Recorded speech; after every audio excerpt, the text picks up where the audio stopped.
আচ্ছা বলো তো, তোমরা কারা কারা পনির প্রেমী আছো? ঝটপট কমেন্ট করে ফেলো তো। অল্প তেলে বড় করে কাটা পেঁয়াজ আর ক্যাপসিকাম সামান্য নুন দিয়ে ভেজে তুলে রাখবো।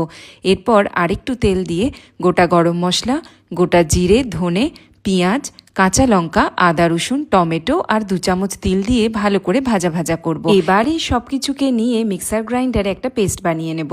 কড়াই আরও খানিকটা তেল দিয়ে দারচিনি আর ছোটো এলাচ ফোড়ন দেব। তারপরে দিয়ে দেব হলুদ গুঁড়ো, লঙ্কার গুঁড়ো, ধনে জিরের গুঁড়ো আর সামান্য নুন। 2-3 মিনিট ভাজা ভাজা করার পরে এই পেস্টটা দিয়ে দেব। তার সাথে স্বাদ মতো নুন, চিনি আর ফ্যাটানো টক দই দিয়ে মশলা ভালো করে কষাবো তেল ছাড়া পর্যন্ত। মশলা থেকে তেল ছেড়ে এলে মিক্সি ধুয়ে 1 কাপ জল দিয়ে দেব। জল ফুটে এলে পনিরগুলো দিয়ে দেব। 2-3 মিনিট রান্না করার পরে ভাজা পেঁয়াজ আর ক্যাপসিকামগুলো দিয়ে দেব। 2 মিনিট পরেই খানিকটা বাটার আর ফ্রেশ ক্রিম দিয়ে দেব। আর তার সাথে দেব গরম মশলার গুঁড়ো আর কাসুরি মেথি।